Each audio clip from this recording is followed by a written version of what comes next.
दोस्तों नमस्कार। समय की ज़रूरतों को देखते हुए ऐसा लगता है कि इस टॉपिक पे वीडियो बनाना आवश्यक है।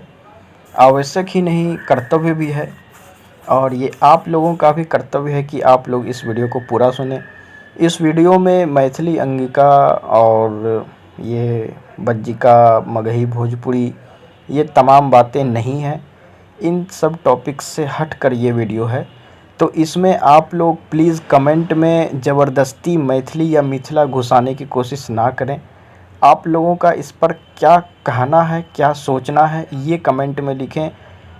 मैं देखता हूँ कि जब मैं कोई अन्य टॉपिक पर भी वीडियो बनाता हूँ तो लोग उसमें ज़बरदस्ती मैथिली या मिथिला करके कुछ न कुछ कमेंट करते हैं।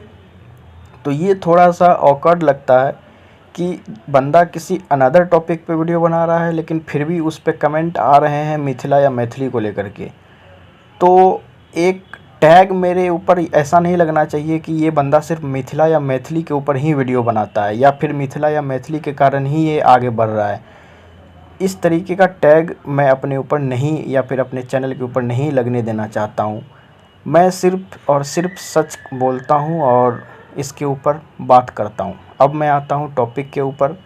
टॉपिक ये है कि हम लोग जिसे आज रियल पाकिस्तान समझते हैं, जो वेस्ट पाकिस्तान, जो कि जिसमें 4 सूबे आते हैं। जी हाँ, उर्दू में सूबा ही कहा जाता है, हिंदी में प्रांत कहा जाता है और इंग्लिश में उसे प्रोविंस कहा जाता है।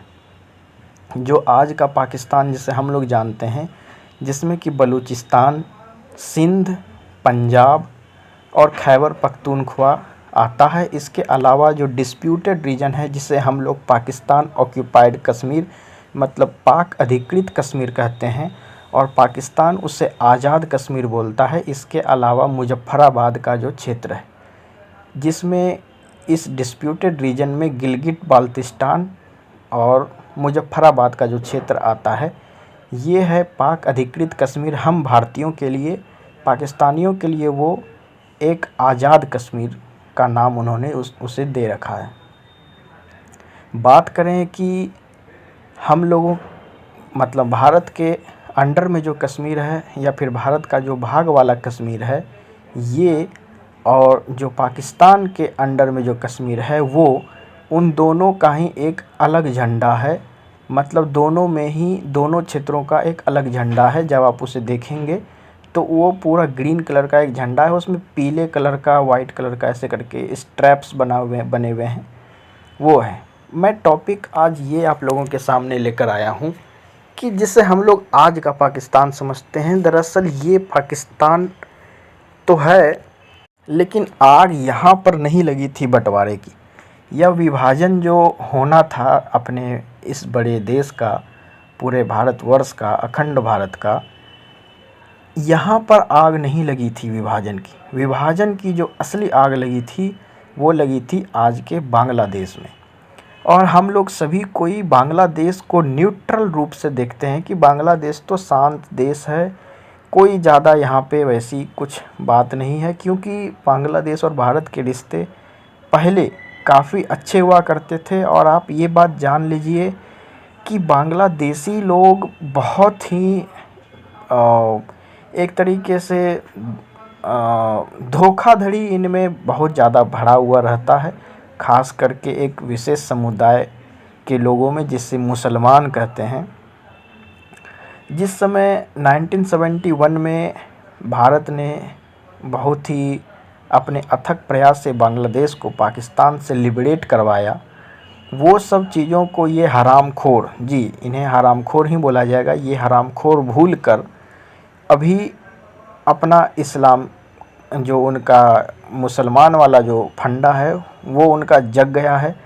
और वो ये भूल गए कि उन्हें आज़ादी दिलवाने में भारत के हिंदू सैनिकों ने भी, और भारतीय सैनिक कहना ज़्यादा उचित होगा, ने भी ज़्यादा, लेकिन यहाँ पे भारतीय हिंदू सैनिक इसलिए कहना पड़ता है ना, क्योंकि वो कहते हैं मुसलमान सैनिक, वो कहते हैं हर चीज़ में वो मुसलमान मुसलमान करते हैं।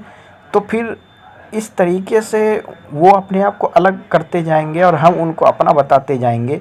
ये कुछ एक लिमिट तक सहा जा सकता है, हमेशा नहीं। तो ये कारण है। लेकिन मैं बहुत पहले से ही ये जान चुका हूँ, ये बहुत पहले से मैं जानता हूँ और जानते आ रहा हूँ कि कोई भी मुस्लिम बहुल देश सेक्युलर हो ही नहीं सकता है।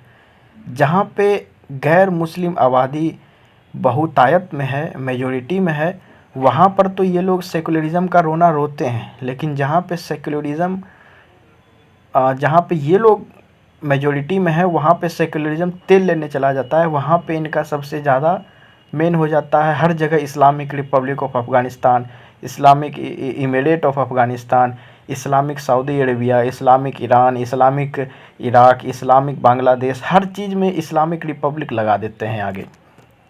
जैसे कि बाकी मज़हब या बाकी धर्म के लोगों का, बाकी रिलीजन के लोगों का, हर भाषा में मैंने बोल दिया, लोगों का कोई मतलब ही नहीं है वहाँ पे रहने का।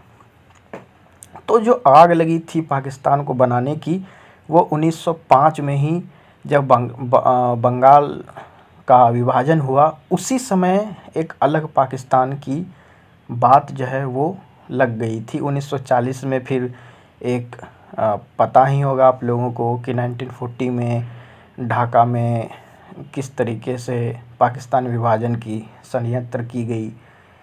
तो जिस तरीके से हम लोग आज के वर्तमान पाकिस्तान को मानते हैं कि ये यहाँ पर भारत में जो है बैठ कर के यहाँ के लोगों ने भारत को अलग करने की बात कही। दरअसल मोहम्मद अली जिन्ना तो एक मोहरा थे कि पाकिस्तान को अलग किया जाए। इसके पहले से ही पाकिस्तान की बात शुरू हो चुकी थी कि एक अलग मुल्क पाकिस्तान बनना चाहिए। और सबसे बड़ा रोना तो इस बात का है कि इतने बड़े देश को विभाजित किया गया धर्म के आधार पर ही, कि धर्म मुस्लिमों को एक अलग धर्म चाहिए इसलिए। और यहाँ पर से काफ़ी माइग्रेशन भी हुआ मुसलमानों का पाकिस्तान और बांग्लादेश में, और हिंदुओं का बांग्लादेश से और पाकिस्तान से इंडिया में। लेकिन उन लोगों ने तो अपना अपना इस्लामिक रिपब्लिक लगा लिया नेम के आगे, Islamic Republic of Pakistan, Islamic Republic of Bangladesh. लेकिन भारत क्या है, भारत को तो सेक्युलर बनना पड़ा। तो इस तरीके से हिंदुओं के साथ जो जातीय हुई है, ये कहीं ना कहीं सबसे बड़ा एक टर्म यही है कि हिंदुओं की जो क्या बोलते हैं उसे, सहिष्णुता जो है, वो उसी के कारण ऐसा हुआ है। सहिष्णुता इस तरीके से कुछ वर्ड होता है। तो इसी का अंजाम ये है कि आज ये हो रहा है। और अब टॉपिक जो है वो मैंने आपको बताया कि बांग्लादेश और बांग्लादेश के लोगों में अभी जो हाल में दुर्गा पूजा में हुआ, जिस तरीके से नोआखली की घटना हुई, ये सभी को आप लोगों को पता ही है। तो इस तरीके से बांग्लादेश को और इस तरीके से हम भारतीयों को इस गलत फहमी में नहीं रहना चाहिए कि बांग्लादेश एक फ्रेंडली कंट्री है, ऐसा नहीं। जबकि शेख हसीना जो कि वहाँ की प्रधानमंत्री है, वो उन्होंने क्या कहा, उन्होंने कहा कि उन्होंने डिफेंड नहीं किया इस चीज़ को कि जो हिंदुओं के साथ हुआ वो गलत हुआ, ये हुआ वो हुआ, नहीं।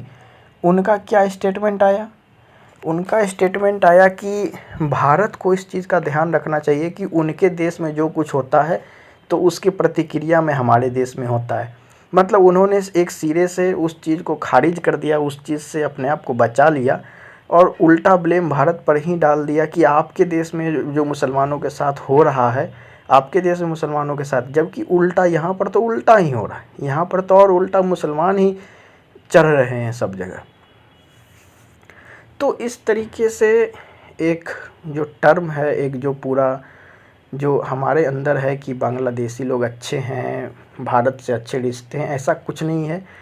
किसी भी मुसलमान के लिए सबसे पहले उसका जो चीज़ होता है वो इस्लाम होता है, वो उसका मुस्लिम भाईचारा होता है। ये हम हिंदुओं में नहीं है, क्योंकि हम हिंदुओं को शुरुआत से ही बांटा गया धर्म के नाम पे, जात के नाम पे, रंग के नाम पे, अब तो उपजात के नाम पे भी लोग बँटते हैं।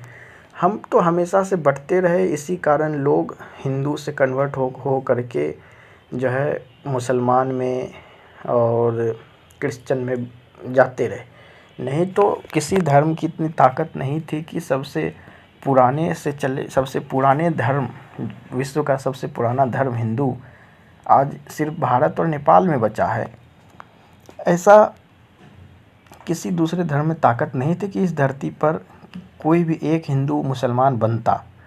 ये तो आपसी गैर के कारण हुआ। खैर जो भी हुआ सो हुआ। अभी भी कई मुसलमान नहीं सुधरे हैं और कई हिंदू भी नहीं सुधरे हैं, जो कि जाति के नाम पे बांटते रहते हैं। और ये चीज़ मैंने मैथिल ब्राह्मणों में भी बहुत देखा है। ये मिथिला क्षेत्र तो चाहते हैं कि इनका मिथिला क्षेत्र बहुत बड़ा हो, लेकिन मैंने कई बार ये एग्ज़ाम्पल अपने वीडियोज़ में दिया है। ये किस तरीके से छोटे जात जो इनके हिसाब से हैं उनको छोटा जात कह करके किस तरीके से इन्हें एक इन्फीरियर रेस का, एक इन्फीरियर कास्ट का समझते हैं। और सिर्फ ब्राह्मणवाद को बढ़ाने के लिए इनका एक अलग मिथिला राज्य का भी प्रोपेगेंडा है। और सबसे बड़ा चीज़ ये है कि जो बांग्लादेश में हो रहा है उसी तरीके का कुछ माहौल आज का सीमांचल क्षेत्र भी बनता जा रहा है। सीमांचल कौन सा क्षेत्र है? तो किशनगंज, पूर्णिया, अररिया, कटिहार और आपका मधेपुरा, ये सब क्षेत्र जो है सीमांचल के क्षेत्र कहलाते हैं। और इन सभी क्षेत्रों में भी एक तरीके से इसी तरीके से मुस्लिमों का ग्रोथ हो रहा है। अभी कुछ दिन पहले देखा गया कि मंदिरों में तोड़ फोड़ की गई थी, ये सब चीज़ देखा गया। इसके पहले मुंगेर में देखा गया था कि मुसलमानों ने किस तरीके से गोली हत्याकांड हुआ, दुर्गा पूजा का देखा गया था। इसके पहले दुर्गा पूजा में तो मुसलमानों का इस तरीके से जो दबंगई है वो एकदम सामने आ जाती है। गुंडागर्दी इसके लिए बेस्ट सटिक्स होगा। तो हम लोगों को इस तरीके से, हम हिंदुओं को एक होना चाहिए। इस तरीके से मुझे भी अच्छा नहीं लगता है कि अपने हिंदू में भी मुझे इस तरीके से बांटना पड़ता है, कहना पड़ता है कि तुम मैथिल हो, हम अंगवासी हैं, तुम भोजपुरी हो, हम मगही हैं। इस तरीके से बांटना ठीक नहीं लगता है। लेकिन अब क्या करें, अब वो लोग ज़बरदस्ती अंगिका को मैथिली की बोली बनाने पे तुले हुए हैं। वो लोग जब शुरुआत कर रहे हैं बांटने की तो प्रतिक्रिया तो देनी पड़ेगी ना। अगर वो लोग सीधा सीधा ये मान लें कि भाई तुम्हारी अंगिका भाषा एक अच्छी और एक स्वतंत्र भाषा है, तो फिर सबसे पहले हमारा धर्म तो हो जाएगा कि हम सभी हिंदू हैं। ये सब बाद में देखा जाएगा क्या कैसे है। तो खैर जो भी हो, इसी के साथ मैं इस वीडियो को समाप्त करता हूँ। जय हिंद, जय भागलपुर, जय प्रदेश, अंगिका भाषा जिंदाबाद।